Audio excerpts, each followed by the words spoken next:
Hello नमस्कार वंदकम सत श्री अकाल। आप सभी का स्वागत है आपके अपने channel Magnet Brains IIT JEE and NEET में। मेरा नाम है सत्यम शर्मा और आज हम स्टार्ट करने वाले हैं अपना एक नया लेक्चर जहां पर हम application of Newton's second law देखेंगे, यानी कि हम बात करेंगे मोशन इन कनेक्टेड बॉडीज की। क्या? मोशन इन कनेक्टेड बॉडीज की। जैसे कि आपने नाम में ही देख लिया है कि यहाँ पर बॉडीज क्या है, कनेक्टेड है। अब वो कनेक्ट हो सकती हैं डायरेक्ट कॉन्टैक्ट के साथ, वो कनेक्ट हो सकती है स्ट्रिंग के साथ, वो कनेक्ट हो सकती है पुली के साथ।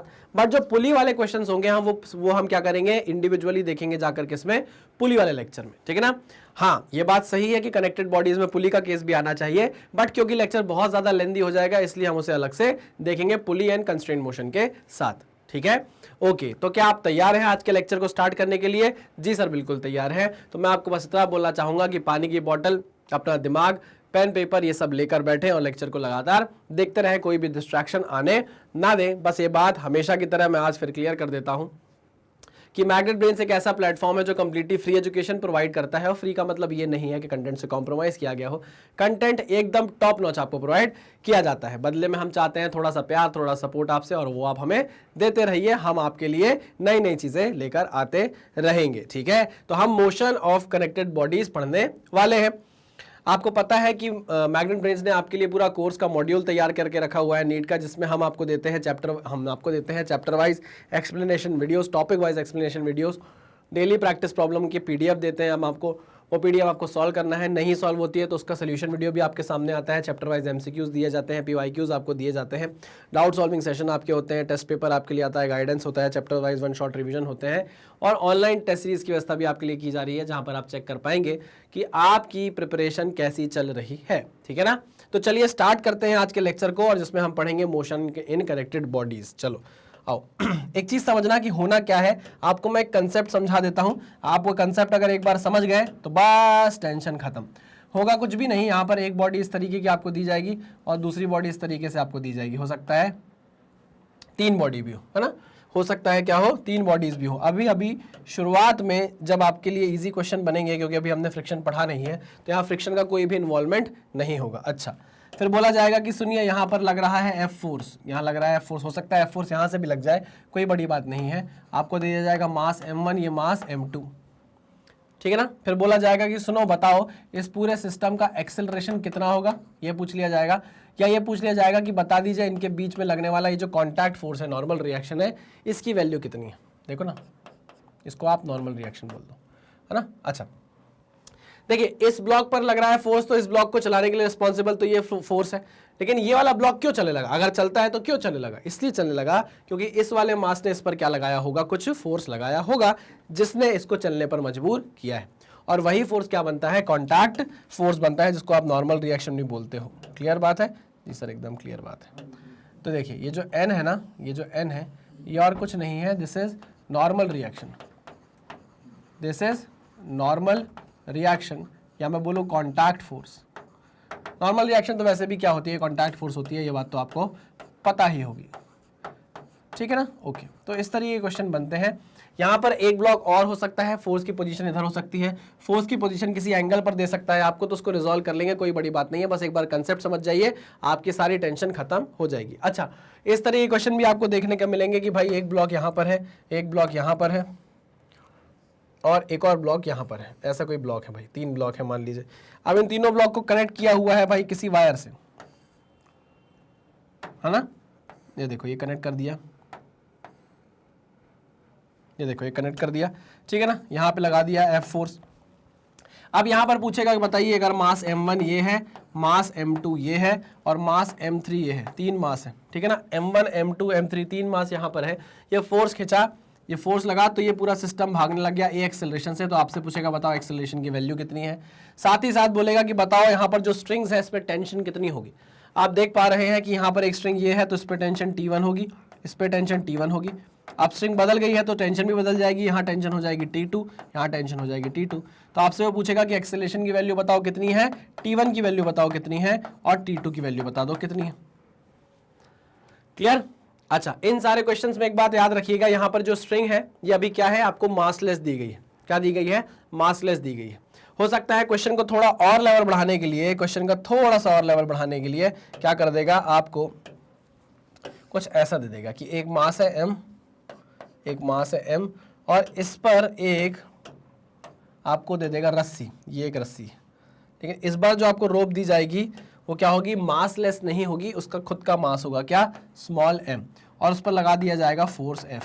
पूछा जाएगा कि बताओ इस पॉइंट पर बताओ कितना फोर्स आ रहा है, या ऐसा पूछा जाएगा कि बताओ ये जो रस्सी है जिसके पास खुद का मास है, जो भारी रस्सी है, वो इस पर कितना फोर्स लगा रही है बड़े वाले मास पर।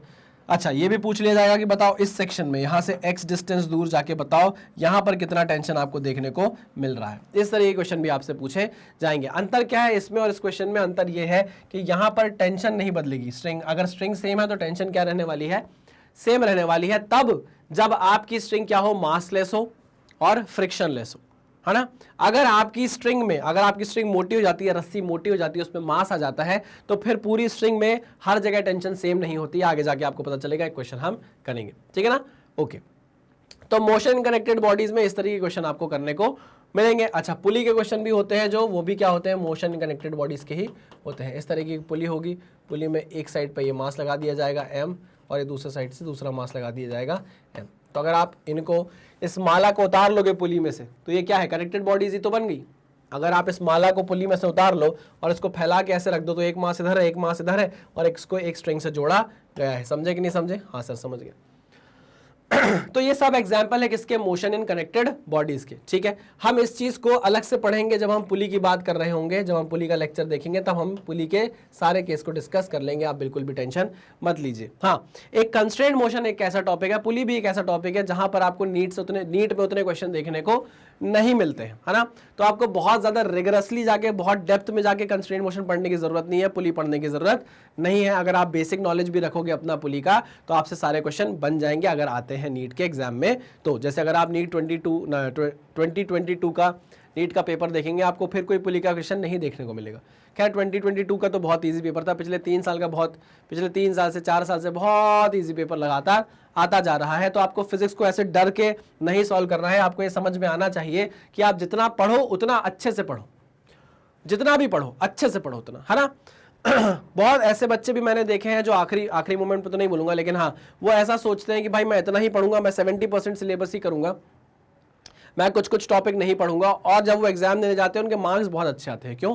क्योंकि वो एनालाइज बहुत अच्छे से कर लेते हैं प्रीवियस ईयर क्वेश्चंस को, बहुत अच्छे से एनालाइज करके आते हैं कि यार इस टॉपिक से तो इतने 10 साल से क्वेश्चन नहीं पूछा गया है, इस टॉपिक में तो पिछले 8 साल से क्वेश्चन नहीं पूछा गया है, तो इस टॉपिक को अगर मुझे 10 घंटे देने हैं या 15 घंटे देने हैं पढ़ने में, समझने में, तो मैं 15 घंटे बचा लेता हूँ। हो सकता है इसका क्वेश्चन ना आए, तो मैं ये 15 घंटे बचाकर किसी और टॉपिक को दे देता हूँ और वो टॉपिक अच्छे से याद या समझ लेता हूँ। क्लियर बात है? हाँ सर, क्लियर बात है। तो अब इनको सॉल्व कैसे करना है, एक्सेलरेशन की वैल्यू कैसे निकालनी है, नॉर्मल रिएक्शन की वैल्यू कैसे निकालनी है, जिसको आप कांटेक्ट फोर्स बोलते हो, कैसे किसी पर्टिकुलर एक्स डिस्टेंस पे जाकर किसी ऐसी रोप में जिसका मास हो आप टेंशन पता कर सकते हो, ये सारी की सारी बातें आज के इस लेक्चर में होने वाली है। तो आप तैयार हैं? जी सर तैयार हैं। तो चलिए स्टार्ट करते हैं एक सिंगेज के प्रॉब्लम से। प्रॉब्लम ऐसा कुछ भी नहीं है, बस हमारा क्या है, माइंड डेवलप करने के लिए क्वेश्चन आपके सामने मैंने रखा हुआ है। Two blocks of masses m1 and m2 are placed side by side on a smooth horizontal surface as shown in the figure. A horizontal force F applied on the block. Horizontal force F applied on the block. F की value पूछ लिया। अच्छा, find the, नहीं F तो बताया है कि लग रहा है, पूछा तो ये है। Find the acceleration of each block, find acceleration of each block, ठीक। Find the normal reaction between the two blocks, ठीक। Find the normal reaction between the two blocks. अच्छा, आप जब इस पर धक्का लगाएंगे तो ये मास पे धक्का लगेगा, मास इस पे धक्का लगेगा और ये बढ़ने लगेगा, है ना। ये मास तब तक नहीं बढ़ेगा जब तक ये मास नहीं बढ़ेगा। ऑब्वियसली बात है, फ्रिक्शनलेस सरफेस है, जैसे आप इस पे फोर्स लगाओगे मास आगे की तरफ बढ़ने लगेगा। और ये क्या है, कनेक्टेड बॉडीज है, ये क्या रहेंगी, हमेशा कनेक्टेड ही रहने वाली है, कनेक्टेड ही ट्रैवल करने वाली है। तो ये बात तो पक्की हो गई कि इस पूरी कनेक्टेड बॉडीज का जो एक्सेलरेशन होगा वो क्या होगा, ये होगा पूरी बॉडी का।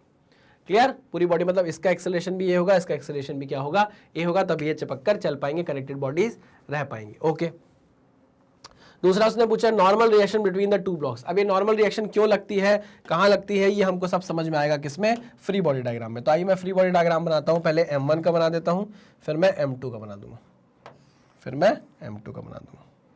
तैयार? अरे सर बहुत अच्छे से तैयार। चलिए, तो यहाँ पर मैं देख रहा हूँ कि अगर मैं m1 मास को देखूँ तो उस पर लगने वाले फोर्सेस क्या क्या है। देखिए सर, उस पर एक तो नीचे की तरफ लगेगा उसका वेट m1 × g, ऊपर की तरफ लगेगा क्या, एक नॉर्मल रिएक्शन n1, ठीक है ना। ओके, यहाँ पर और कौन सा फोर्स लग रहा है, इस पे लग रहा है एक F फोर्स। ठीक है, अगर हम बात करें M2 की, किसकी बात करें, M2 की, है ना, इस पे इसका वेट एक्ट करेगा नीचे की तरफ M2G, करेगा या नहीं करेगा, बिल्कुल करेगा। और ऊपर की तरफ क्या एक्ट करेगा, नॉर्मल रिएक्शन एक्ट करेगा। और कुछ क्या ये F फोर्स यहाँ एक्ट करने वाला है, नहीं, तो फिर क्या एक्ट करने वाला है, ये जो बॉडी चलेगी ये क्यों चलेगी, क्योंकि कॉन्टैक्ट सरफेस है इन दोनों मासेस के बीच में। वो क्या कॉन्टैक्ट सरफेस है, देखिएगा ध्यान से। देखिए जब आप इस पर फोर्स लगाओगे, इसको धक्का दोगे, तो ये मास क्या करेगा, इसको धक्का देगा, तो ये क्या करेगा, यहाँ पर एक नॉर्मल रिएक्शन लगाएगा। ये नॉर्मल रिएक्शन लगाई है किसने, 1 ने 2 पर लगाई है। ये 1 2 मैं अभी लिख रहा हूँ, बाद में जाकर नहीं लिखूंगा, ये सिर्फ समझाने के लिए अभी लिख दे रहा हूँ, बाद में लिखना बंद कर दूंगा। तो ये नॉर्मल रिएक्शन लगाई है 1 ने 2 पर। सिमिलरली क्या करेगा, 2 भी 1 पर क्या लगा देगा, एक नॉर्मल रिएक्शन लगा देगा, है ना। 2 भी 1 पर क्या करेगा, एक नॉर्मल रिएक्शन लगा देगा। क्लियर है, हाँ सर। क्या बोला मैंने कि इस मास को जब आप F फोर्स दोगे तो आपको फ्री बॉडी डायग्राम में दिखाना पड़ेगा, इसका वेट नीचे की तरफ M1G एक्ट कर रहा है, ऊपर की तरफ नॉर्मल रिएक्शन एक्ट कर रहा है जो जमीन से आ रहा है। ठीक है, इस मास ने इस बड़े वाले मास को क्या दिया, धक्का दिया होगा। तो इस मास ने बोला होगा भाई मैं चुप नहीं बैठूंगा, मैं तुझे पलट कर धक्का दूंगा, न्यूटन का थर्ड लॉ। तो इसने इस पर नॉर्मल रिएक्शन लगा दिया N2 1। ठीक है, हाँ सर बिल्कुल ठीक है। तो इसका फ्री बॉडी डायग्राम बन गया है। आइए जरा इसके फ्री बॉडी डायग्राम की बात करें, तो इसमें M2G नीचे की तरफ लग रहा है, ऊपर नॉर्मल रिएक्शन लग रहा है, और 2 वाले मास पर 1 वाले मास ने क्या किया हुआ है, फोर्स लगाया हुआ। क्लियर है, पक्की बात है। ओके, 1 वाले ने 2 पर फोर्स लगाया हुआ है, 2 वाले ने 1 पर फोर्स लगाया हुआ है। तो चलिए हम यहाँ पर इक्वेशन लिखते हैं और जिस चीज़ की ज़रूरत है वो निकालेंगे हम। तो पहले वाले फ्री बॉडी डायग्राम के लिए हम इक्वेशन लिखते हैं, बताओ कितनी होगी। अच्छा, एक चीज़ तो आप लिखना भूल गए कि भाई इस पर क्या लगने वाला है, एक्सेलरेशन A, और इस पर भी क्या होगा, एक्सेलरेशन A।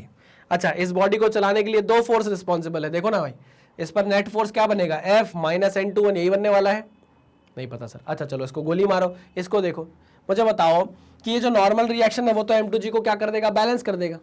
नॉर्मल रिएक्शन जो N1 है वो किसको बैलेंस करेगा, M1G को बैलेंस कर देगा, है ना। और N2 जो है वो किसको बैलेंस कर देगा, M2G को बैलेंस कर देगा। भाई आपकी जो बॉडीज है वो ऊपर नीचे थोड़ी ना क्या कर रही है, ऊपर नीचे थोड़ी ना हो रही है, वो तो आगे पीछे होने वाली है, आगे होने वाली है ना।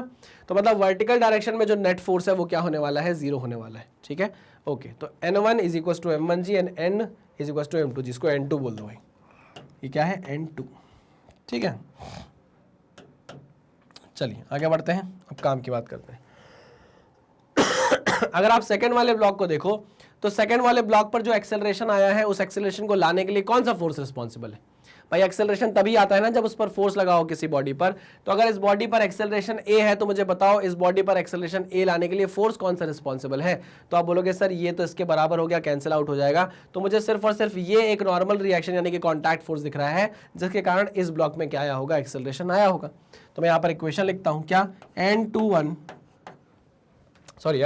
Is equals to N12 is equals to mass into acceleration यानी कि M2 इंटू A। ये है आपकी इक्वेशन नंबर 1। हमसे एक्सेलरेशन पूछ रहा था, एक्सेलरेशन निकालेंगे। चलिए अब आ जाते हैं जरा पहले वाले ब्लॉक पर। तो पहले वाले ब्लॉक में देखिए एक्सेलरेशन आगे की तरफ है, तो कौन सा फोर्स बड़ा होगा, ये वाला कि ये वाला फोर्स बड़ा होगा, तभी तो आपकी एक्सेलरेशन की डायरेक्शन ये आई है। ठीक है, तो हम बोलेंगे F minus N21 is equals to M1 into A। यह है क्वेश्चन नंबर 2।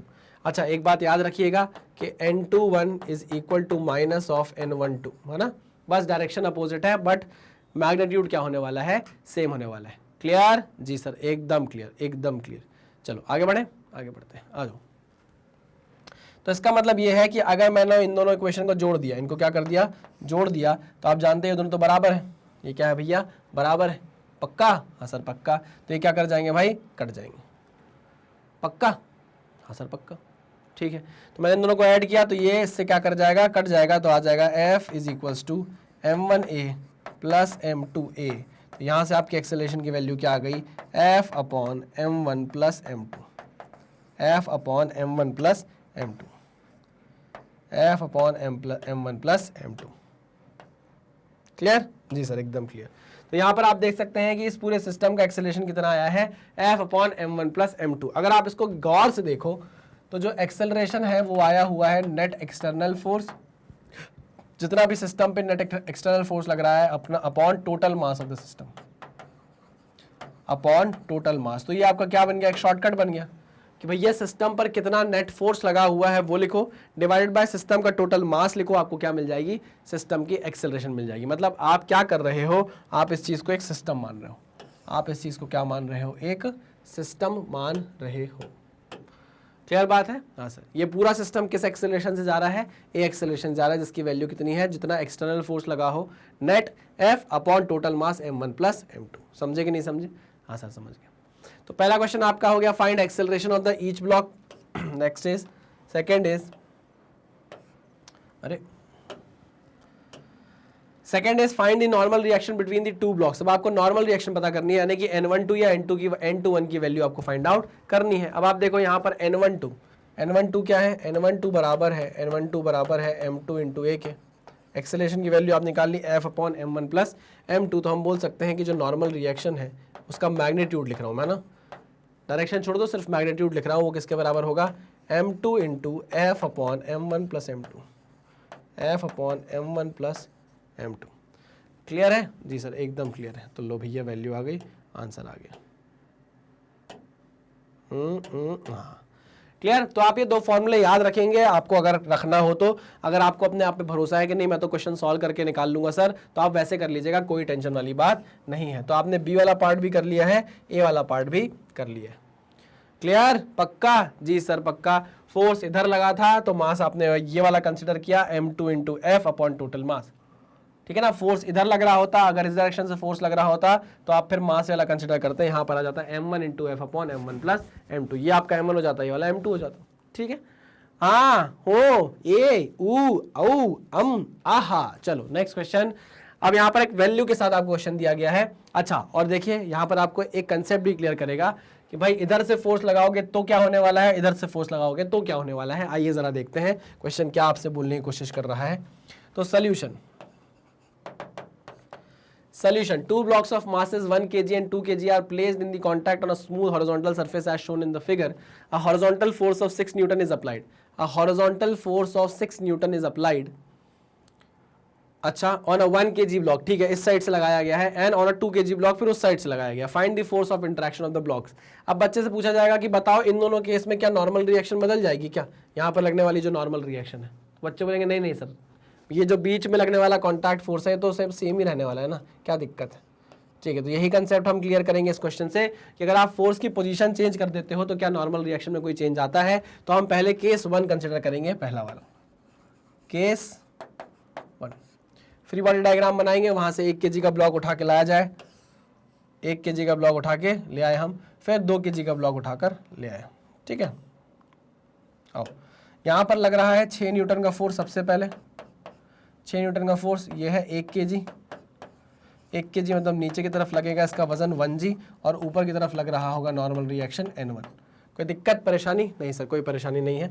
अगर हम बात करें 2 kg के ब्लॉक की, तो इस पर लग रहा होगा नीचे की तरफ 2g, है ना, और ऊपर की तरफ लग रहा होगा नॉर्मल रिएक्शन N2। क्लियर? हाँ सर क्लियर।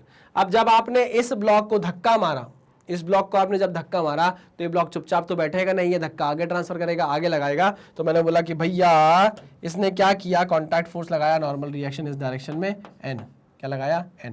तो इसने भी बोला कि भाई मैं पलटवार करूंगा, इसने इक्वल अपोजिट फोर्स लगा दिया यहाँ पर, कितना n। ठीक है, पक्का। यही तो क्या है, आपका कॉन्टैक्ट फोर्स है जो आपको निकालना है।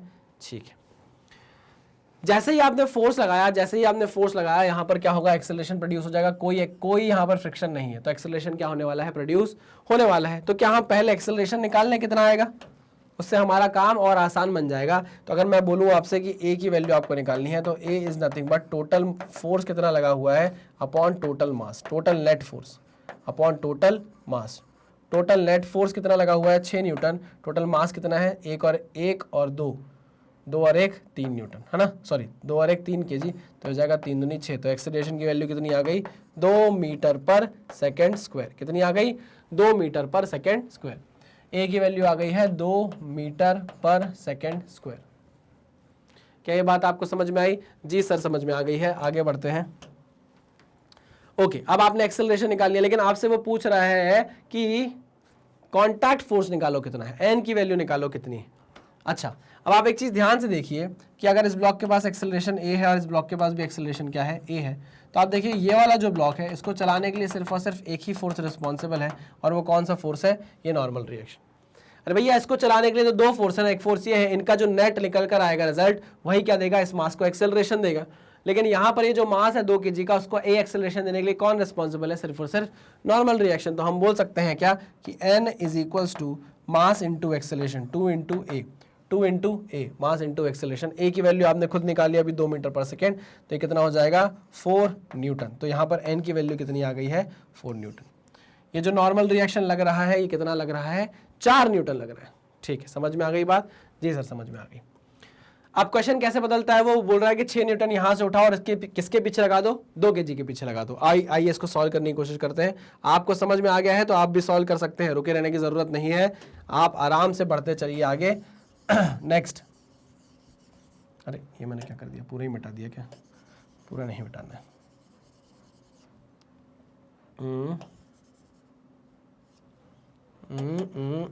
6 न्यूटन लगा दूं मैं इधर से, ठीक है ना। अब मैंने जब 6 न्यूटन इधर से लगाया तो ये इस पे नॉर्मल रिएक्शन लगा देगा, ये इस पे नॉर्मल रिएक्शन लगा देगा, बात वही रहेगी कि नहीं रहेगी? हाँ सर। अब आप देखिए कि इस पर एक्सेलरेशन की डायरेक्शन चेंज हो जाएगी। अब एक्सेलरेशन की डायरेक्शन चेंज हो जाएगी, ये देखिए, अब एक्सेलरेशन की डायरेक्शन क्या हो जाएगी? चेंज हो जाएगी। इधर से फोर्स लगा है तो एक्सेलरेशन की डायरेक्शन हो जाएगी ये, एक्सेलरेशन की डायरेक्शन हो जाएगी ये। क्लियर? एक्सेलरेशन की वैल्यू वही रहेगी क्या? एक्सेलरेशन की वैल्यू वही रहेगी क्या? हाँ सर वही रहने वाली है। एक्सेलरेशन कैसे निकलता है? टोटल एक्सटर्नल फोर्स कितना लग रहा है, टोटल मास कितना लग रहा है, वही बात। टोटल एक्सटर्नल फोर्स अभी भी 6 न्यूटन है, टोटल मास अभी भी 2 और 1 3 कितना है? 3 है, तो ये हो जाएगा 2 मीटर पर सेकेंड स्क्वायर। क्या ये बात समझ में आई? तो एक्सेलरेशन सेम है। क्या नॉर्मल रिएक्शन भी सेम है? वो भी चेक करते हैं। तो आप देखिए इस ब्लॉक को चलाने के लिए कौन रिस्पॉन्सिबल है? सिर्फ ये नॉर्मल रिएक्शन। इस ब्लॉक को चलाने के लिए कौन रिस्पॉन्सिबल है? सिर्फ ये नॉर्मल रिएक्शन।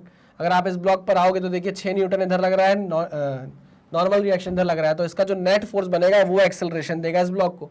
लेकिन मेरे को जिससे मतलब नहीं है, मुझे इससे मतलब है कि किस ब्लॉक को एक ही फोर्स चला रहा है। ये वाला वो ब्लॉक है जिस पर सिर्फ नॉर्मल रिएक्शन लग रहा है। तो हम बोल सकते हैं n is equals to m into a, यानी कि n is equals to mass है 1 इंटू ए की वैल्यू आपने कितनी निकाली है? 2 निकाली है। तो नॉर्मल रिएक्शन कितनी आ गई? 2 न्यूटन आ गई। कितनी आ गई? 2 न्यूटन आ गई। इससे पहले कितनी आई थी? इससे पहले n की वैल्यू आई थी 4 न्यूटन। तो आप देखिए जैसे आपने फोर्स की पोजीशन चेंज की है, यहाँ से उठाकर आप इधर ले आए, तो इनके बीच में जो लगने वाला नॉर्मल रिएक्शन था उसकी वैल्यू भी क्या हो गई है? चेंज हो गई है। इसी क्वेश्चन को अगर हम ट्रिक से करना चाहें, मैं एक बार इसको और कॉपी कर लेता हूँ और इस बार हम इसको क्या करेंगे? ट्रिक से सॉल्व करेंगे। ट्रिक क्या ही बोलूँ, मतलब आप क्या कर सकते हैं, कई बच्चे इसको याद करते हैं, कई बच्चे नहीं याद करते, बोलते हैं सर इतनी सारी चीज़ें हैं याद करने को, अब ये चीज़ क्यों याद करें हम? अरे यार मैं यार ये सारी चीज़ें क्यों मिटा दें? मिटा दो यार सर, फिर से बना लेना, है ना। बच्चे बोलते हैं कि हम क्यों याद करें सर, देखिए इतनी सारी चीज़ें याद करने को है, अब एक चीज़ और याद कर लेंगे तो दिक्कत हो जाएगी हमें। देखो ये मास है,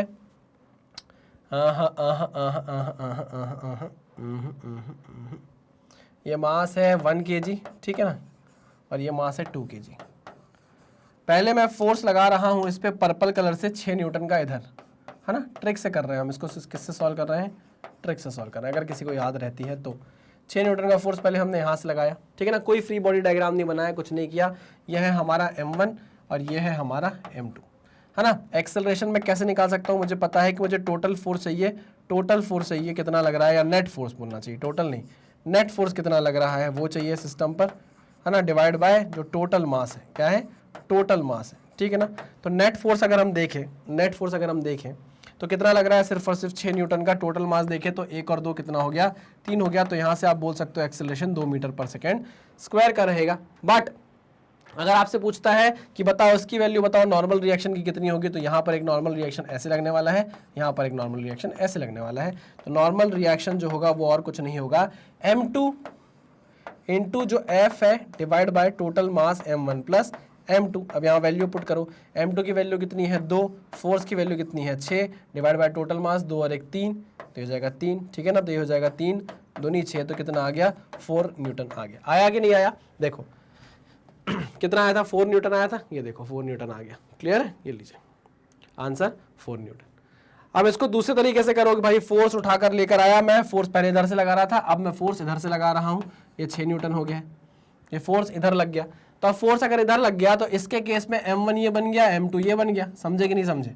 व्हाइट कलर से मैं इसलिए लिख रहा हूं, जब आपने 6 न्यूटन का व्हाइट कलर का फोर्स इधर से लगाया तो ये m1 बन गया, ये m2 बन गया। तो इस केस में आप देखिए एक्सेलरेशन सेम रहने वाला है, लेकिन अगर आप अब नॉर्मल रिएक्शन निकालोगे जिसको आप n डैश बोल दो, वो कैसे निकलेगा बताओ मुझे? m2 into F upon total मास m1 प्लस m2, ठीक है ना। अच्छा, m2 की वैल्यू कितनी है? 1 kg, फोर्स है 6 न्यूटन का और टोटल मास है 3 का, तो ये काटा आपने 3 दूनी 6, तो आप बोल सकते हो n डैश कितना आ गया? 2 न्यूटन आ गया। समझे कि नहीं समझे? ये लो भाई आपने शॉर्टकट से कर लिया, कितना आ रहा है? 2 न्यूटन आ रहा है, n की वैल्यू 2 न्यूटन है। क्लियर? पक्का 100%? जी सर 100%, एकदम सही, एकदम सही। यहाँ पर 4 आई थी, यहाँ पर 2 आ गई है, मैं इसको हटा लेता हूँ। ठीक है जी सर, एकदम परफेक्ट। क्लियर? तो आपको फॉर्मूला याद करना हो, आप फॉर्मूला याद कर लेना। वैसे तो बहुत आसान चीज है, आपको फॉर्मूला याद करने की जरूरत बिल्कुल भी नहीं है। अब देखिए ये क्वेश्चन देखिए, 2 blocks of mass m2 kg and m5 kg, यहां पर मतलब ये 2 kg है और ये 5 kg है, are in contact on a frictionless table और हॉरिजॉन्टल फोर्स ऑफ 35 न्यूटन। कितने न्यूटन का? 35 न्यूटन का फोर्स यहां से लगा दिया गया है। Find the force of contact between the blocks, इनके बीच का आप फोर्स ऑफ कॉन्टैक्ट निकालिए। ओहो, सॉल्व करो। आप इसको सॉल्व करना फ्री बॉडी डायग्राम बनाकर, मैं सीधे सीधे क्या निकाल रहा हूं? कॉन्टैक्ट फोर्स निकाल रहा हूं। चलिए, तो अब इस केस में m1 ये हो गया हमारा, है ना, m2 ये हो गया। लगाओ भाई, आंसर निकालो। तो अगर हमको नॉर्मल रिएक्शन निकालना है इनके बीच में जो लग रही है n, वो आप कैसे निकालोगे? m2 into f divide by total mass m1 plus m2। m2 की वैल्यू है 5 kg, फोर्स कितना लगा हुआ है? 35 Newton, divided by m1 plus m2, यानी कि 2 और 5 7, तो 7 पना 35 55 25 आ गया। n की वैल्यू कितनी आ गई? 25 आ गई। क्लियर? अब वो बोल रहा है find the force of contact, will the force of contact remain same if f is applied to capital M। अगर यहां पे आपने लगा दिया है 35 न्यूटन का, तो क्या कॉन्टैक्ट फोर्स सेम रह जाएगा? फिर वही बात, अभी तो हमने किया ऐसा क्वेश्चन, नहीं बिल्कुल सेम नहीं रहेगा। n डैश की वैल्यू निकाल कर चेक कर लीजिए। अब अगर आपने इधर फोर्स लगाया है तो इसके लिए m2 ये बन गया कि नहीं बन गया? तो 2 into 35 divide by total mass 5 और 2 7, तो 7 पना 35, कितना आ गया? 5 दूनी 10 न्यूटन। क्लियर है? तो आप देख सकते हो कि जब इधर से फोर्स लग रहा था तो यहां नॉर्मल रिएक्शन कितनी थी? 25 थी। जब इधर से लग रहा था तो कितनी हो गई थी? 10 न्यूटन हो गई थी। पक्का? जी सर पक्का। 100%? जी सर 100%। ठीक, चलो आगे बढ़ते हैं, आगे देखते हैं और क्या सॉल्व करना है हमें, और क्या पढ़ना है। अच्छा, 3 ब्लॉक आ गए यहाँ पर, 3 ब्लॉक आ गए तो कोई दिक्कत है? नहीं। क्वेश्चन देखेंगे, 3 blocks of masses m1, m2 and m3 are in contact with each other on a frictionless surface as shown in the figure. Find the horizontal force needed to push the block as a single unit with an acceleration of 4 meter per second square. आपको इसको एक single unit की तरह चलाना है, तो इसको एक सिस्टम मानना पड़ेगा, ठीक है ना। एक्सेलरेशन बोला गया है कि किस एक्सेलरेशन से चलाना है? 4 मीटर पर सेकेंड स्क्वायर से इसको चलाना है। अगर 4 मीटर पर सेकेंड स्क्वायर से इसे चलाना है तो मुझे बताओ कितना फोर्स लगेगा? तो हम जानते हैं acceleration is nothing but net force upon total mass. Net force upon total मास, मुझे बताइए नेट फोर्स कितना लग रहा है? यही तो निकालना है। एक्सेलरेशन आपको 4 मीटर पर सेकेंड स्क्वायर दे दिया गया है, एफ आपको निकालना है। टोटल मास कितना है? 2 और 1 3, 3 और 1 4, 4.5, कितना?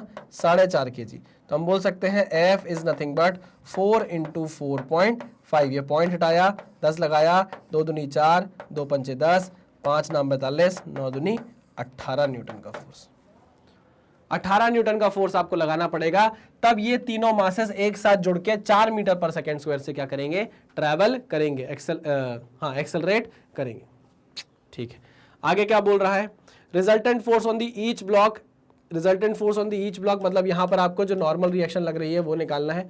And magnitude of contact forces between the blocks, resultant force on each block and magnitude of contact forces between the blocks. हाँ, कुछ भी नहीं है, कोई टेंशन वाली बात नहीं है। आप रिजल्टेंट फोर्स निकाल लो कितना लगने वाला है, ये आप कैसे निकालोगे? फ्री बॉडी डायग्राम बना के। कैसे? फ्री बॉडी डायग्राम बना के। ये छोटू मास m1, थोड़ा मटा लेता हूं इसको, बड़ा डायग्राम बनाता हूं थोड़ा सा। ये है छोटू मास m1, फिर उससे बड़ू मास m2, उससे बड़ा मास है m2, और फिर उससे तीसरा मास है बड़ा m3, उससे तीसरा मास है बड़ा क्या, m3। आओ देखो भाई, इधर से फोर्स लग रहा है कितना, F, कितना फोर्स लग रहा है, F, ठीक है ना। अच्छा, ये बात आप भूलना मत कि इस पे लगने वाला है नॉर्मल रिएक्शन N1 और इस पर लगने वाला है इसका खुद का वेट M1 जी। अच्छा, ये वाला जो ब्लॉक है ये धक्का देगा आगे वाले ब्लॉक को, तो आगे वाला ब्लॉक बोलेगा भैया मुझे धक्का दिया, मैं भी तुझे धक्का दूंगा, इक्वल एंड अपोजिट, तो यहाँ पर लग जाएगा N डैश, बोल दूं, हाँ सर N डैश। चलिए, तो यहाँ पर नॉर्मल रिएक्शन कितना आ जाएगा, N डैश। इसने इस पर एक नॉर्मल रिएक्शन लगाया, इसने इक्वल एंड अपोजिट इस पे नॉर्मल रिएक्शन लगा दिया, सिंपल सी बात है। अब आप देखिए इस पर क्या बनेगा भाई, इस पर आ जाएगा नॉर्मल रिएक्शन N2 और नीचे की तरफ क्या ऐड करेगा, इसका वेट M2 जी। सिमिलरली यहाँ पर भी नॉर्मल रिएक्शन आएगा, ये वाला ब्लॉक इस पे फोर्स लगाएगा, ये वाला इस पे लगाएगा, इक्वल एंड अपोजिट, ये हो जाएगा N डबल डैश और ये हो जाएगा कितना, N डबल डैश, ठीक है ना। सिमिलरली आप ये देखो कि यहाँ पर लगने वाला है नॉर्मल रिएक्शन N3 और इसका वजन नीचे की तरफ M3 जी। फ्री बॉडी डायग्राम एकदम सही है, फ्री बॉडी डायग्राम एकदम सही है। F निकाल चुके हो आप 18 न्यूटन, एक्सेलरेशन आपके पास 4 मीटर पर सेकेंड स्क्वायर ऑलरेडी गिवन है, तो यहां से आप क्या निकाल सकते हो भाई, यहां से आप निकाल सकते हो इसकी वैल्यू, जिसकी वैल्यू बोलेगा उसकी वैल्यू फाइंड आउट कर सकते हो। चलिए तीसरे मास को आप देखिए, ये तीसरे वाले मास को देखिए, सब चल रहे हैं एक ही एक्सेलरेशन 4 मीटर पर सेकेंड स्क्वायर से, सब एक ही एक्सेलरेशन से चल रहे हैं 4 मीटर पर सेकेंड स्क्वायर से, है ना। इस ब्लॉक को चलाने के लिए 2 फोर्स रिस्पॉन्सिबल है, ये और ये, नहीं, हाँ सर एक चीज आप ये बताइए मुझे, इस पर लगने वाले तो 2 फोर्स ये होने वाले ये होने चाहिए ना सर, सही बोल रहा हूँ, सही बोल रहा हूँ। फ्री बॉडी डायग्राम में हम लगने वाले फोर्स बताते हैं सर, लगने वाले फोर्स मतलब इस वाले ब्लॉक पर लगेगा ये N डैश, ठीक है, एक ही बात है, लो हाँ फ्री बॉडी डायग्राम अब एकदम सही है, ये लगेगा N डबल डैश और इस पर लगेगा N डबल डैश, सही है कि नहीं, हर जगह यही बताया ना मैंने, है, चलिए हाँ बिल्कुल सही। फ्री बॉडी डायग्राम में हम वो फोर्सेस बताते हैं जो बॉडी पर लग रहे हो, ठीक है, तो ये देखिए सही है, हाँ सर बिल्कुल सही है। अभी आप बॉडी को देखिए, इसको चलाना है हमको 4 मीटर पर सेकेंड स्क्वायर के एक्सेलरेशन से, ठीक है, इस डायरेक्शन में। इसको चलाने के लिए कौन सा फोर्स रिस्पॉन्सिबल है, N डबल डैश ही रिस्पॉन्सिबल है। कौन रिस्पॉन्सिबल है, N डबल डैश ही रिस्पॉन्सिबल है, तो हम बोल सकते हैं N double dash is equal to M3 into A, जो कि 4 मीटर पर सेकेंड स्क्वायर के बराबर है। तो N double dash is equal to M3 की वैल्यू कितनी दी गई है, 2 kg, एक्सेलरेशन आपको 4 दिया गया है, तो कितना आ गया, 4 दूनी 8 न्यूटन। तो N डबल डैश की वैल्यू कितनी आ गई, 8 न्यूटन, कितनी आ गई, 8 न्यूटन।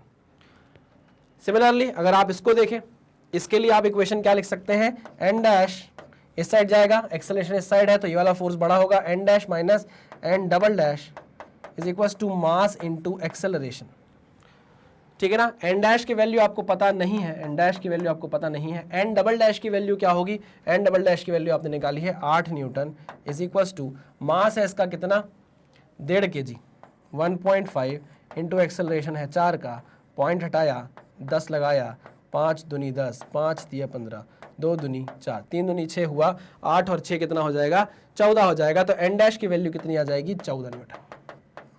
N डैश की वैल्यू कितनी आ जाएगी, 14 न्यूटन। तैयार हैं आप, समझ में आया कि नहीं आया, अरे समझ में आया कि नहीं आया। तो यहाँ पर N डैश की वैल्यू कितनी आ गई, 14 न्यूटन, ये भी कितना आ गया, 14 न्यूटन। बात खत्म, कुछ भी नहीं, खल्लास है, कुछ भी नहीं है भाई इसमें, बस इस तरीके के क्वेश्चन को आप ऐसे ही सॉल्व कर सकते हो। फ्री बॉडी डायग्राम बनाओ अलग अलग, अगर आपको ट्रिक याद रखनी है तो आप ट्रिक याद करिए, अगर नहीं याद रखनी है तो आप इसको सीधे सीधे भी सॉल्व कर सकते हो, फटाफट सॉल्व हो जाएगा। चलिए आगे बढ़ते हैं नेक्स्ट क्वेश्चन पे। अब ये क्या है भैया, यहां पर भी कनेक्टेड बॉडीज हैं, बॉडीज यहां पर भी कनेक्टेड है, बट बात ये हो गई कि अब इनके बीच में एक स्ट्रिंग बांध दी है। इससे पहले क्या था, बॉडी एक दूसरे से सीधे सीधे कनेक्टेड थी, लेकिन अब क्या हुआ है, बॉडीज के बीच में एक स्ट्रिंग लगा दी है। तो कोई टेंशन वाली बात नहीं है। अरे सर कैसी बात कर रहे हो, टेंशन ही तो आएगी बीच में, और आप बोल रहे हो टेंशन वाली बात नहीं है। अरे भैया वैसी टेंशन नहीं, ऐसी टेंशन। सिंपल क्या लगाओ, सेकेंड लॉ ऑफ मोशन लगाओ, F net is equal to M A, F net is equal to M A, बस खत्म बात। यहां पर देखिए 2F4 से लग रहा है, F4 से लग रहा है, ये मास m है, ये मास 3m है, बोल रहा है टेंशन इन दी स्ट्रिंग बताओ क्या होगा। ठीक है, तो मैं पहले तो फ्री बॉडी डायग्राम बनाता हूं। मैंने लिया एक छोटा वाला मास m, इस पे लग रहा है फोर्स इस डायरेक्शन में F, है ना। यहां पर बैठ के देखोगे अगर आप, तो आपको tension away from the object जाती हुई दिखेगी, तो टेंशन हो जाएगा यहाँ पर कितना, T। टेंशन कितना हो जाएगा टी। चलिए वेरी गुड। इस पे नीचे की तरफ क्या एक्ट करेगा, इसका वेट है ना। अगर मैं नहीं भी लिखूं तो समझ जाना इसकी कोई ज़रूरत नहीं है, इसकी कोई ज़रूरत नहीं है, ठीक है ना। ओके, अब चलते हैं 3m वाले मास के पास। जो 3m वाला मास है उस पर लग रहा है इस डायरेक्शन में कितना 2F फोर्स, और इधर लगी हुई है स्ट्रिंग। अच्छा, ये स्ट्रिंग सेम है, मासलेस है, फ्रिक्शनलेस है, तो इस पर टेंशन नहीं बदलेगी, टेंशन क्या रहेगी, सेम रहने वाली। अच्छा, और क्या, नीचे की तरफ एक्ट करेगा इसका वेट 3mg, और ऊपर की तरफ नॉर्मल रिएक्शन एक्ट करेगा N2। हमको निकालना है टेंशन की value, tension in the string आपको फाइंड आउट करनी है, तो कर लेते हैं। कोई दिक्कत वाली बात है? नहीं सर, कोई दिक्कत वाली बात नहीं। मुझे एक बात बताओ, इस पूरे सिस्टम को अगर आप ध्यान से देखो, अगर आप इसे एक सिस्टम मानो, इस सिस्टम पे 2F फोर्स इधर लग रहा है, F फोर्स इधर लग रहा है, किधर फोर्स ज्यादा है, इस डायरेक्शन में फोर्स ज्यादा है, तो एक्सेलरेशन किस डायरेक्शन में आएगा, इस डायरेक्शन में आएगा। हाँ सर, एक्सेलरेशन इस डायरेक्शन में आएगा। जी सर, इस डायरेक्शन में आएगा, क्योंकि नेट फोर्स इस डायरेक्शन में ज्यादा है। ओके ओके ओके ओके, तो इसका मतलब ये है एक्सेलरेशन इधर आने वाला है।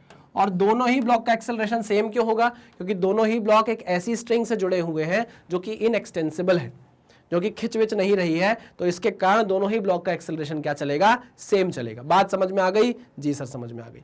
इनएक्सटेंसिबल स्ट्रिंग है, इसलिए लिख दे रहा हूं मैं, इनएक्सटेंसिबल स्ट्रिंग है, जो रहेगी ही रहेगी। इनएक्सटेंसिबल यानी कि खिंचाव नहीं होगा, इनएक्सटेंसिबल स्ट्रिंग है, इसलिए एक्सेलरेशन सेम रहेगा, सेम रहेगा, सेम रहेगा ब्लॉक्स का, सेम रहेगा ब्लॉक्स का। ठीक है जी सर, एकदम ठीक है। आगे बढ़े? जी सर, आगे बढ़िए, प्लीज आगे बढ़िए। ओके, हमें क्या निकालना है, टेंशन इन दी स्ट्रिंग निकालनी है। ठीक है, चलो निकालते हैं।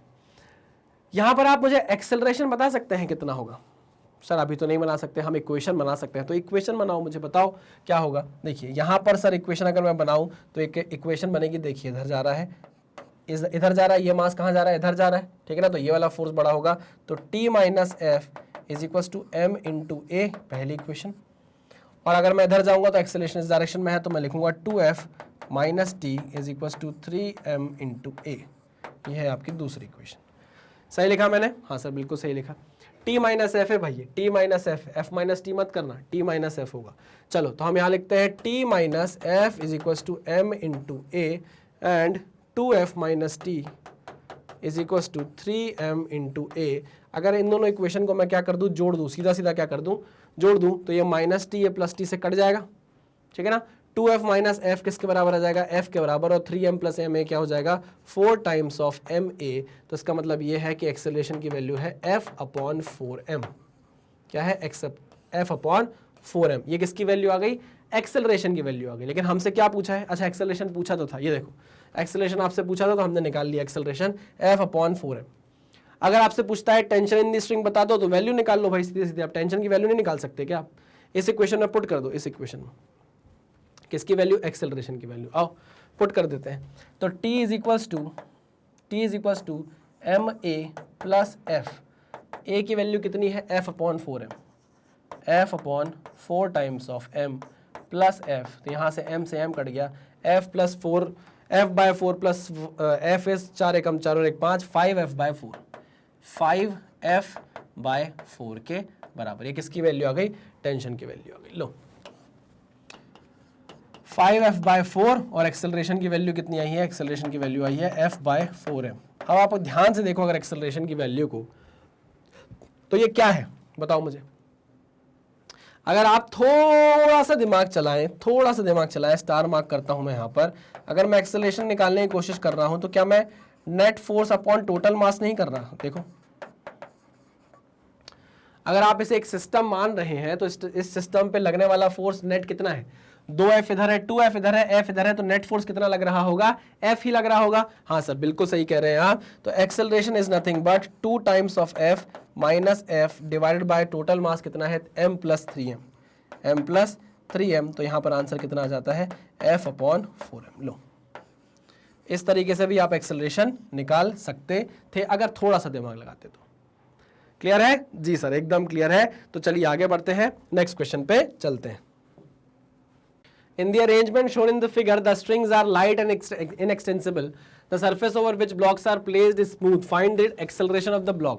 अब देखो हम समझ गए हैं यार, सिस्टम जैसी एक चीज होती है। क्या सिस्टम जैसी एक चीज होती है कि अगर मैं इन तीनों मासेस को एक सिस्टम मान लूं तो इस पर लगने वाला एक फोर्स है 28 न्यूटन का, जो तीनों ब्लॉक को एक साथ एक्सेलरेशन देगा ए।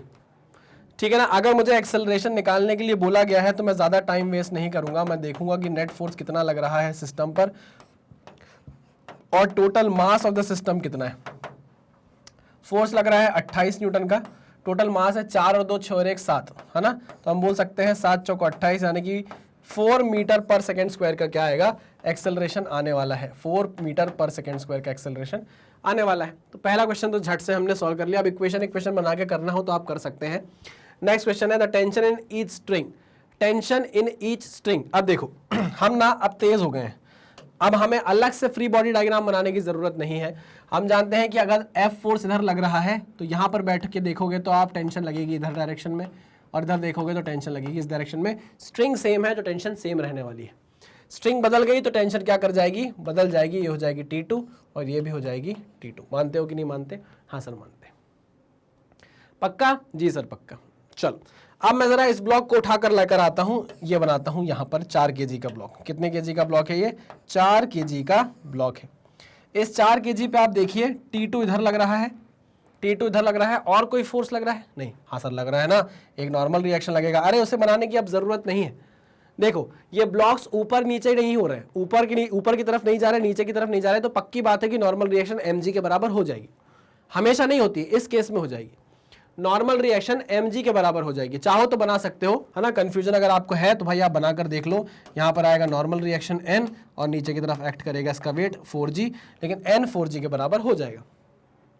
लेकिन क्या इन फोर्सेस के कारण कोई एक्सेलरेशन आ रहा है? नहीं, एक्सेलरेशन तो इस डायरेक्शन में आ रहा है, तो आपको इस डायरेक्शन के फोर्स को कंसिडर करना पड़ेगा, और इस डायरेक्शन में लगने वाला सिर्फ एक ही फोर्स है और वो है T2।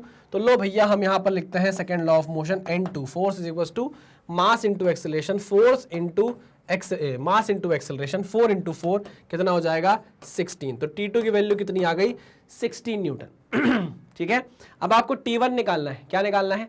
T1 निकालना है। आप जानते हो भाई अगर इस 1 kg वाले ब्लॉक को मैं उठा लेता हूं तो उस पर 28 न्यूटन इधर लग रहा है, T1 इधर लग रहा है और एक्सेलरेशन है 4 मीटर पर सेकेंड स्क्वायर का। तो मैं इस वाले ब्लॉक को उठाता हूं, इसका फ्री बॉडी डायग्राम बनाता हूं। आइए, ये मैंने उठा लिया 1 kg वाले ब्लॉक को। अब इस पर भी सेम वही चीज कि इसका वेट नीचे की तरफ एक्ट करेगा और इस पर लगने वाला होगा एक नॉर्मल रिएक्शन, n डैश बोल देता हूं। अच्छा, इस पर एक्सेलरेशन है इस डायरेक्शन में, है ना, सब पर है। आप देख लो भाई, यहाँ एक्सेलरेशन इस डायरेक्शन में है, यहाँ भी एक्सेलरेशन इस डायरेक्शन में। इस पर फोर्स लगा हुआ है 28 न्यूटन का इस डायरेक्शन में, और यहाँ पर क्या लग रहा है? T1 लग रहा है, टेंशन। ठीक है ना। आपको फाइंड आउट करना है T1 की वैल्यू। तो सीधे सीधे आप क्या लिख सकते हो सेकेंड लॉ ऑफ मोशन से? सीधे सीधे लिख सकते हो, इस डायरेक्शन में एक्सेलरेशन है तो 28 minus T1 is equal to mass into acceleration, यानी कि 1 इंटू 4। एक्सेलरेशन की वैल्यू 4 है। ठीक है, चलिए तो ये कितना हो जाएगा? 28 minus 4 is equal to T1 यानी कि 24 न्यूटन। T1 की वैल्यू कितनी आ गई? 24 न्यूटन। क्लियर? हाँ सर एकदम क्लियर है। तो एक्सेलरेशन आ गया है 4 मीटर पर सेकेंड स्क्वायर, और टेंशन T1 आ गई है 24 न्यूटन, और T2 आ गई है कितनी? T2 कहाँ है? T2 की वैल्यू आ गई है 16 न्यूटन। हो गया सॉल्व? बिल्कुल पूरा सॉल्व हो गया है ना। तो ऐसे क्वेश्चंस आपको बन जाएंगे, बहुत आसान क्वेश्चन है। यहाँ पे हो सकता है किसी एंगल पर फोर्स लगा दे इस तरीके से, तो आप उसको क्या कर लेना? रिजॉल्व कर लेना। थीटा आपको दिया रहेगा, पक्की बात है। हाँ सर, उसमें नॉर्मल रिएक्शन की वैल्यू बदल जाएगी। क्यों? क्योंकि इसका एक कंपोनेंट ऊपर की तरफ आएगा। मान लीजिए अगर ये थीटा है तो ये F साइन थीटा ऊपर की तरफ आएगा, नीचे की तरफ एक्ट करेगा इसका वेट, और ऊपर की तरफ लगेगा क्या? Normal reaction. तो नॉर्मल रिएक्शन की वैल्यू क्या हो जाएगी? n is equal to mg minus F sine theta. समझ रहे हो? तो हमेशा n mg के बराबर हो, ये बात भी सही नहीं है। n की वैल्यू आप निकालेंगे, ठीक है ना। ओके, आगे बढ़ते हैं। नेक्स्ट हो अच्छा क्वेश्चन। ये सब सिंगेज के मैं लेकर आया हूं निकाल कर क्वेश्चन, इसलिए क्योंकि आपको कुछ बता कर जाएंगे। देखिए यहाँ A B C, यहाँ पर हम एक क्वेश्चन करेंगे, एक क्वेश्चन में हम बहुत सारे कंसेप्ट सीख लेंगे। अभी तक हम जो स्ट्रिंग मानकर चल रहे थे वो स्ट्रिंग कैसी थी? मास लेस थी, उसका कोई मास नहीं था। है ना। लेकिन अब रस्सी नहीं है हमारे पास, अब हमारे पास रस्सा आ गया है। क्या आ गया है? रस्सा आ गया है, मोटा रस्सा। मोटा रस्सा मतलब उसका खुद का मास है, जिसे आप अब अवॉइड नहीं कर सकते, आप मासलेस नहीं बोल सकते अब स्ट्रिंग को। यहां पर आप स्ट्रिंग बोलना बंद कर दोगे और बोलना चालू कर दोगे रोप। क्या बोलना चालू कर दोगे? रोप बोलना चालू कर दोगे। देखो, a block of capital mass m is being pulled with the help of a string. यहां पर स्ट्रिंग नहीं बोलना चाहिए वैसे इनको, क्योंकि स्ट्रिंग का मास m दिया हुआ है। खैर ठीक है, स्ट्रिंग बोलकर मास भी तो बता रहा है, तो एक्चुअल में यहां पर रोप वर्ड यूज होना चाहिए। Of small mass m and length capital L, the horizontal force applied by the man on the string is F. Determine, find the force exerted by the string on the block and the acceleration of the system. यार simple सी बात है, देखो मेरी बात यहां पर note में लिख दे रहा हूं। if string is not massless, if string is not massless, then its weight, then the value of tension changes. Then the value of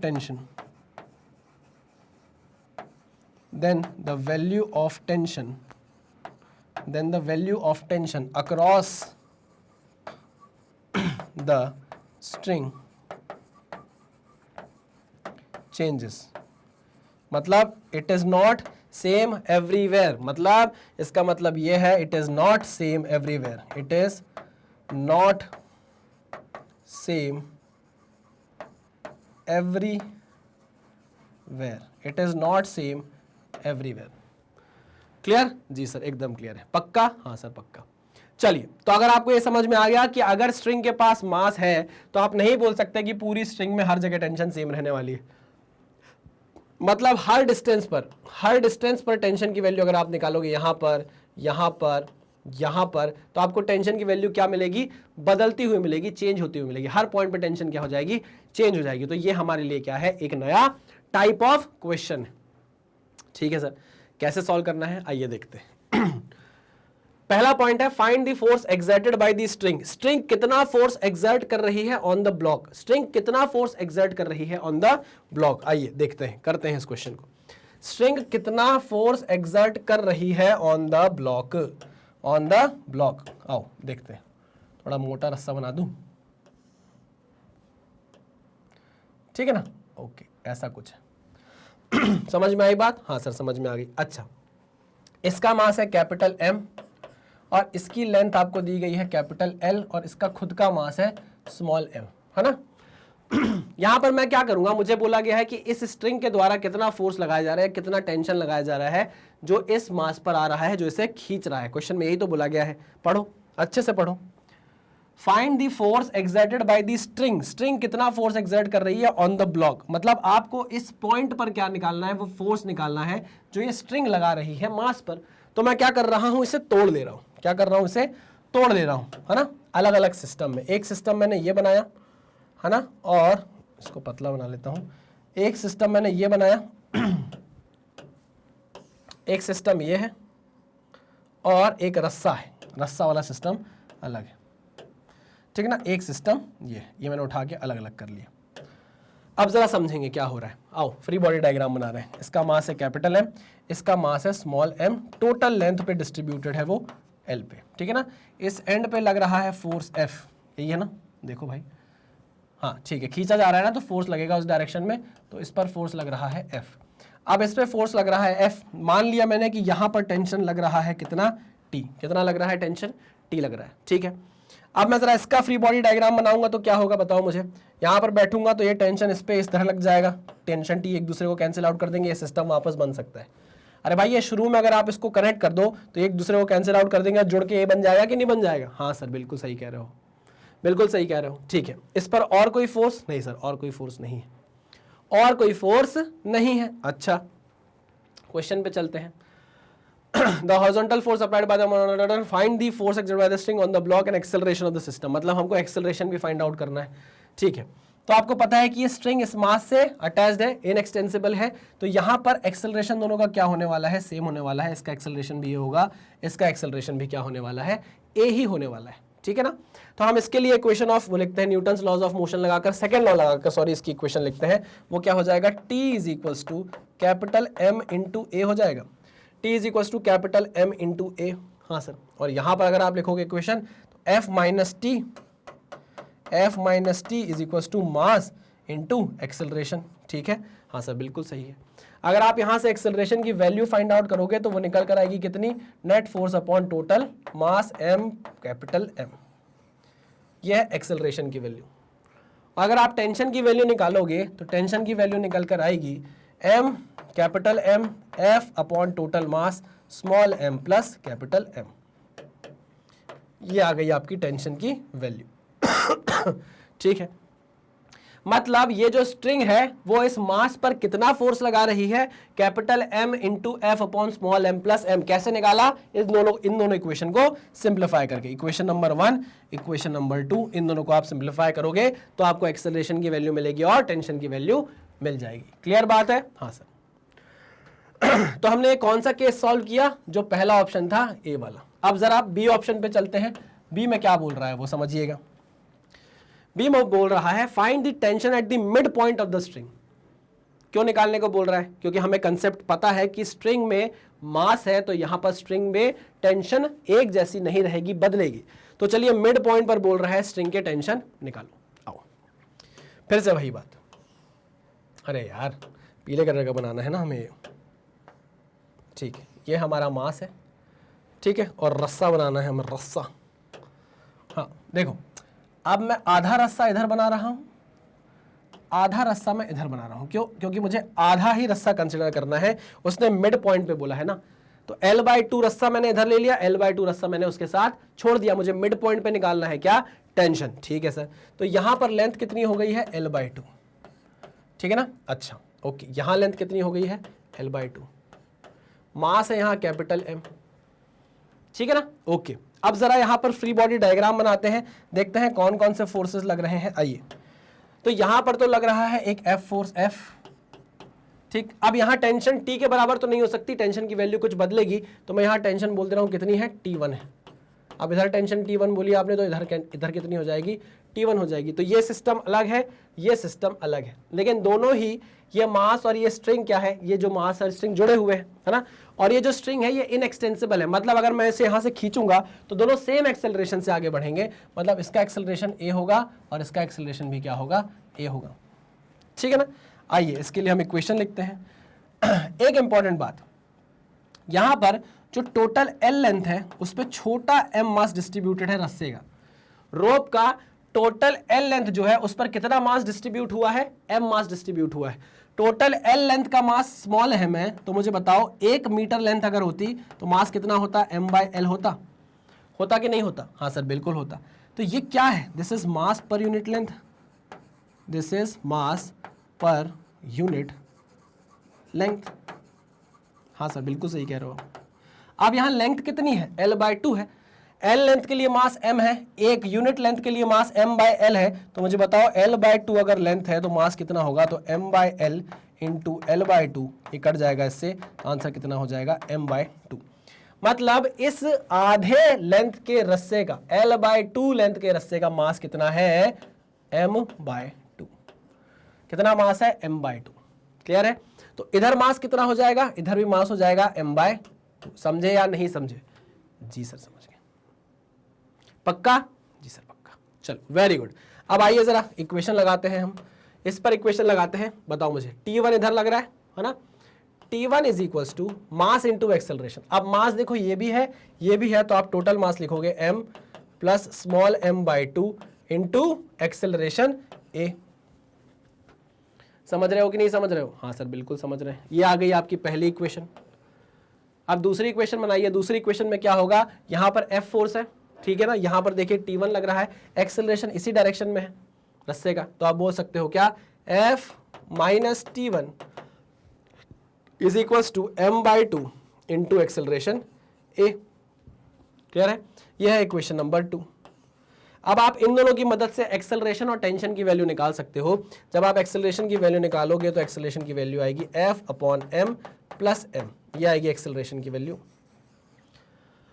और जब आप T1 की वैल्यू निकालोगे, किसकी वैल्यू, T1 की वैल्यू निकालोगे, तो T1 की वैल्यू होगी m plus small m/2 into F upon total mass small M plus capital M. ये किसकी वैल्यू आ गई? टेंशन की वैल्यू आ गई। क्लियर है? अरे सॉल्व करके देखना, इक्वेशन नंबर 1 ये है, इक्वेशन नंबर 2 ये है, कुछ नहीं करना है, मल्टीप्लाई करना, T1 की वैल्यू निकालना, एक्सेलरेशन की वैल्यू निकालना, खत्म।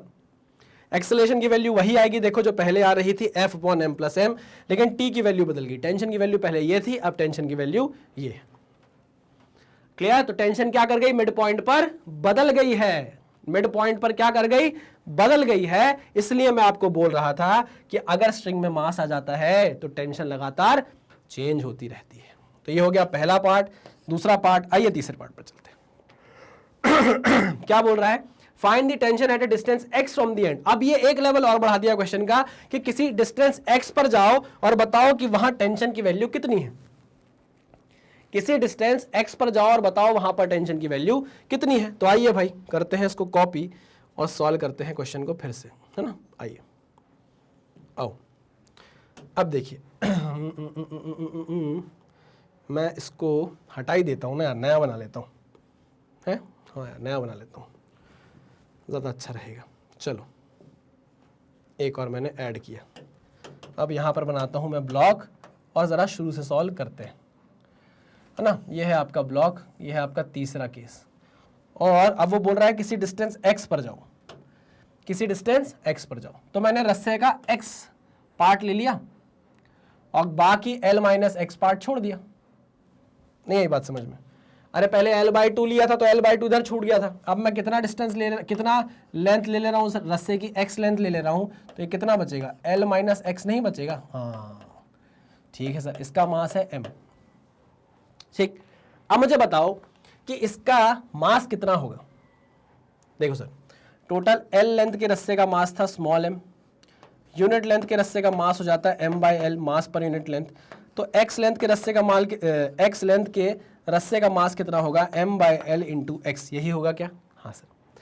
अरे भाई l लेंथ के रस्से का मास स्मॉल m, 1 मीटर का अगर रस्सा होता तो उसका मास क्या हो जाता है? m/l इंटू 1, है ना। तो अगर x लेंथ का रस्सा है तो उसका मास कितना होगा? m/l into x.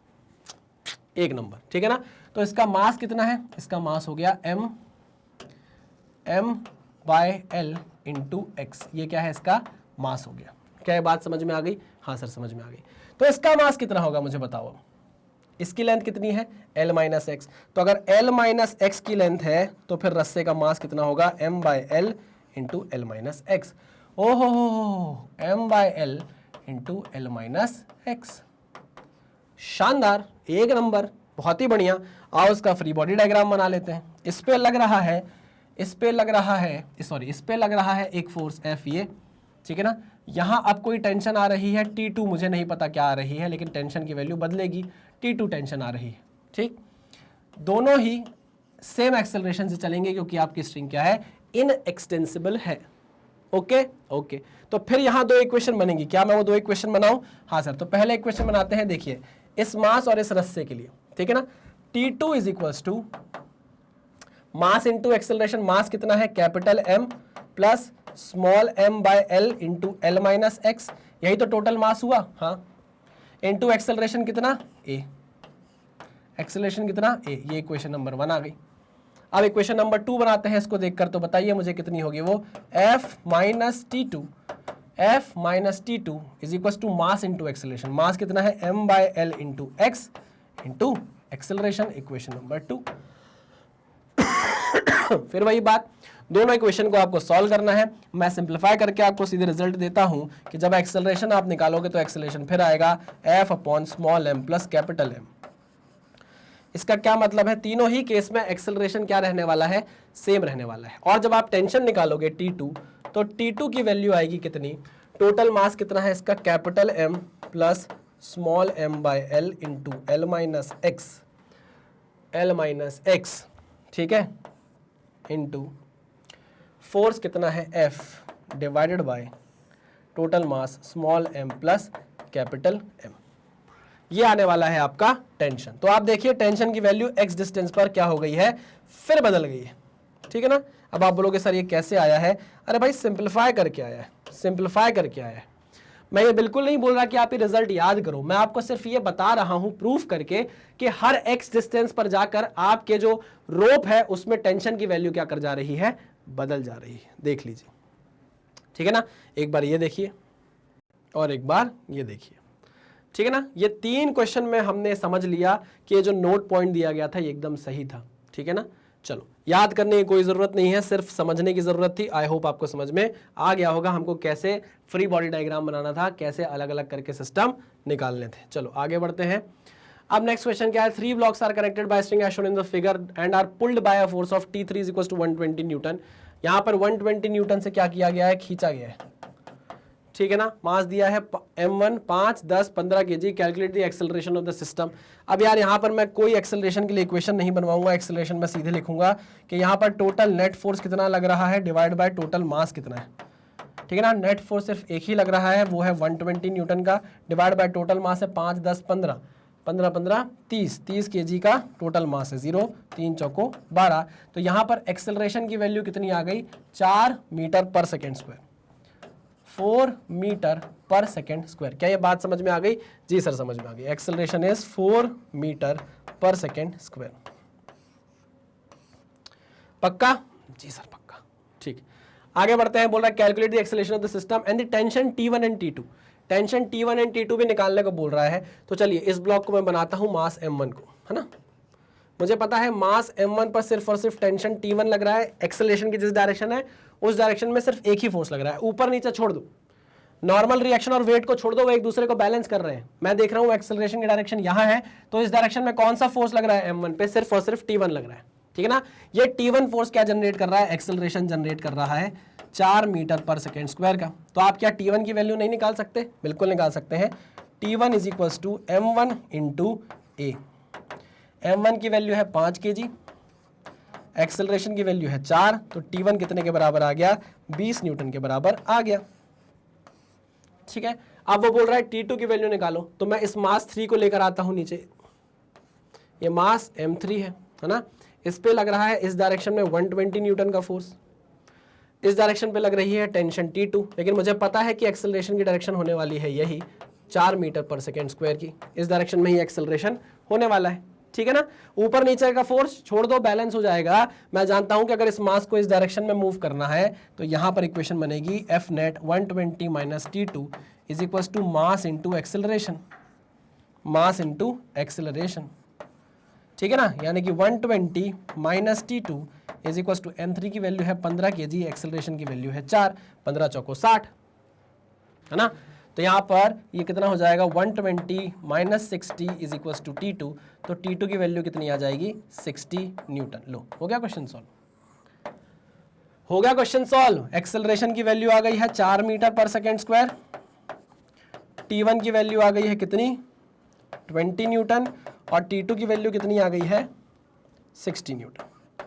Answer clear? पक्का? तो आई होप आपको अब ऐसे क्वेश्चंस बन जाएंगे और आपको कोई भी दिक्कत ऐसे क्वेश्चंस में नहीं होने वाली है। आइए एक क्वेश्चन और देखते हैं। ये क्वेश्चन आपको खुद से प्रैक्टिस करनी है, क्योंकि ये सेम किसके जैसा है, ये क्वेश्चन किसके जैसा है, इस क्वेश्चन के जैसा है, सेम इसके जैसा क्वेश्चन है, ठीक है ना। पक्की बात है, आप रिजल्ट निकाल कर देखिएगा, आपको पूरा का पूरा क्वेश्चन धाए धाए धाए धाए करके बन जाएगा, सेम वैसे क्वेश्चन। यहाँ पर बस इंसान नहीं है, एक F फोर्स लगा दिया गया है, इसका मास कैपिटल M दिया है, इसका मास स्मॉल m दिया हुआ है, लेंथ आपको दे दी गई होगी, अगर लेंथ नहीं दी गई तो मैं लेंथ दे देता हूँ, L लेंथ इसकी गिवन है। क्वेश्चन को आप क्या करिए, सॉल्व करिए, जो जो आपसे पूछ रहा है निकालिए। Force that the rope exerts on the block, tension in the rope at its mid point, ठीक है। तो चलिए भाई, मोशन इन कनेक्टेड बॉडीज का लेक्चर आपके सामने खत्म होता है। इसमें मैं आपको बता रहा हूं पुली भी आता है, क्या आता है, पुली भी आता है, लेकिन वो हम पढ़ेंगे कहां पर, जब हम पुली को अलग से पढ़ेंगे, उसी में हम कंस्ट्रेंट मोशन भी क्या कर देंगे, रैप अप कर देंगे। क्योंकि आप देख रहे हो कंस्ट्रेंट मोशन से ऐसे कोई क्वेश्चन नहीं आ रहे हैं आपके नीट के एग्जाम में। बहुत हद तक देखा जाए, मैं अगर सही हूं तो 6, 7, 8 साल में एक आध क्वेश्चन अगर आया होगा तो आया होगा, तो हम उसमें उतना एम्फेसिस नहीं करेंगे जितना हमें करना चाहिए, वो टाइम वेस्टेज होगा और कुछ भी नहीं होगा। फिर भी जितनी जरूरत होगी मैं आपको कंस्ट्रेंट मोशन पढ़ाऊंगा, पुली पढ़ाऊंगा, ठीक है ना। चलिए भाई, तो इसी के साथ खत्म होता है आज का ये लेक्चर। आपको पता है मैग्नेट ब्रेन्स की अपनी वेबसाइट है, magnetbrains.com नाम से। जितना भी कंटेंट यूट्यूब पर है वो सब यहाँ पर फ्री ऑफ कॉस्ट अवेलेबल है, वहाँ भी है, यहाँ भी है, यहाँ ज़्यादा अच्छे से ऑर्गेनाइज तरीके से आपको दिया गया है। इतनी सारी चीज़ें हम आपको फ्री ऑफ कॉस्ट प्रोवाइड करते हैं। मान लीजिए आप वेबसाइट पर गए और आप नीट के स्टूडेंट हैं तो आप नीट पे क्लिक करेंगे, नीट में जितना भी कंटेंट है सब फ्री ऑफ कॉस्ट ऑर्गेनाइज तरीके से एक क्लिक की दूरी पे आपको दे दिया गया है। मान लीजिए आपको फिजिक्स देखने का मन है, आप वॉच नाउ पे क्लिक करोगे, जैसे आप वॉच नाउ पे क्लिक करोगे तो देखिए मेरा पढ़ाया हुआ कंटेंट एक के बाद एक आपकी आंखों के सामने आ जाएगा। अब आपका मन किया कि लेक्चर देखते हैं, आपने इस पर क्लिक किया तो देखो मैं आपको पढ़ाता हुआ यहाँ पर मिल जाऊंगा। आपको पता है हमारी आइडियोलॉजी है कि हम कंप्लीटली फ्री एजुकेशन देने में बिलीव करते हैं, और फ्री का मतलब ये नहीं है कि कंटेंट से कॉम्प्रोमाइज़ किया गया हो, कंटेंट एकदम टॉप नॉच आपको प्रोवाइड किया जाता है। बदले में हम चाहते हैं थोड़ा सा प्यार, थोड़ा सा सपोर्ट आपसे, और वो आप हमें कैसे दे सकते हैं? हमारे वीडियोस को लाइक करके, channel Magnet Brains IIT JEE and NEET को सब्सक्राइब करके, और जितना ज़्यादा हो सके वीडियोस को शेयर करके, लेक्चर को शेयर करके। इससे हमारा मोटिवेशन हाई रहेगा और हम आपके लिए और भी नई नई चीज़ें लाते रहेंगे। तो चलिए इसी मैसेज के साथ करते हैं लेक्चर को ख़त्म। मिलते हैं नेक्स्ट लेक्चर में, तब तक सावधान रहिए, सतर्क रहिए, पढ़ते रहिए। Thank you very much.